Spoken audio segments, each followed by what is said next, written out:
Le pluriel majestueux, aussi appelé pluriel royal, est l'utilisation d'un mot au pluriel comme le pronom nous ou nos pour désigner une seule personne. En tant que type de nocisme, le pluriel majestueux met l'accent sur quelque chose ou honore quelqu'un d'une manière stylistique.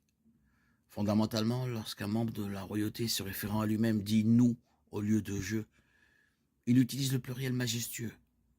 Par exemple, la reine Victoria, après avoir entendu une blague de mauvais goût, aurait répondu nous ne sommes pas amusés. Les anciens Hébreux utilisaient le pluriel majestueux et on en trouve quelques exemples dans l'Ancien Testament.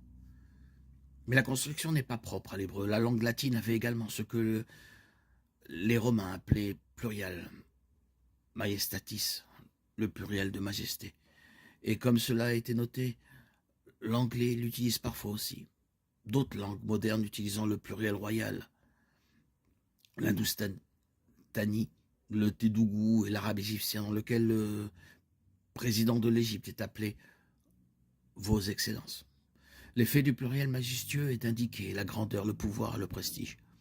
Il est normalement réservé à l'usage des nobles, des rois, des papes et d'autres personnes de haut rang lorsqu'ils parlent à titre officiel, ou par ceux de rang inférieur lorsqu'ils parlent d'eux ou à leurs supérieurs. Dans la Bible, nous trouvons 4 versets dans lesquels Dieu se réfère à lui-même en utilisant des pronoms pluriels. Le passage le plus connu est Genèse 1, 26. Alors Dieu dit, faisons l'homme à notre image, à notre ressemblance. Genèse 3, 22, Genèse 11, 7 et Ésaïe 6, 8. Le Dieu unique parle de lui-même au pluriel, nous et notre. C'est un parfait exemple du pluriel majestueux. La grandeur divine et la transcendance de Dieu sont soulignées par la simple utilisation de pronoms. Le pluriel majestueux se trouve également dans l'un des noms les plus courants de Dieu dans l'Ancien Testament, Elohim. Le mot lui-même est pluriel. Le singulier est Eloah. Et il est parfois traduit par Dieu lorsqu'il fait référence à une pluralité de faux dieux. Lorsqu'il est question du seul vrai Dieu, Elohim au pluriel, est correctement traduit par Dieu au singulier. Deutéronome 4, 35 dit « L'Éternel est Dieu », littéralement Yahvé et Elohim. Et le célèbre schéma Israël qui nous dit « L'Éternel notre Dieu, l'Éternel est un ». Encore une fois, nous avons le singulier Seigneur associé au pluriel Elohim. Et cette fois dans un verset qui indique clairement qu'il n'y a qu'un seul Dieu. La forme plurielle de son nom indique sa suprématie souveraine, sa puissance incomparable et son éminence éminente.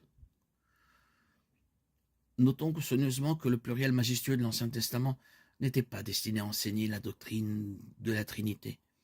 Il s'agit simplement d'un outil linguistique que Dieu a utilisé pour accentuer sa grandeur. Cependant, l'utilisation de constructions plurielles pour se référer à Dieu laisse ouverte la possibilité de la nature trinitaire de Dieu. Plus tard, lorsque la doctrine de la Trinité est révélée dans le Nouveau Testament, l'utilisation du pluriel majestueux s'inscrit parfaitement dans ce contexte.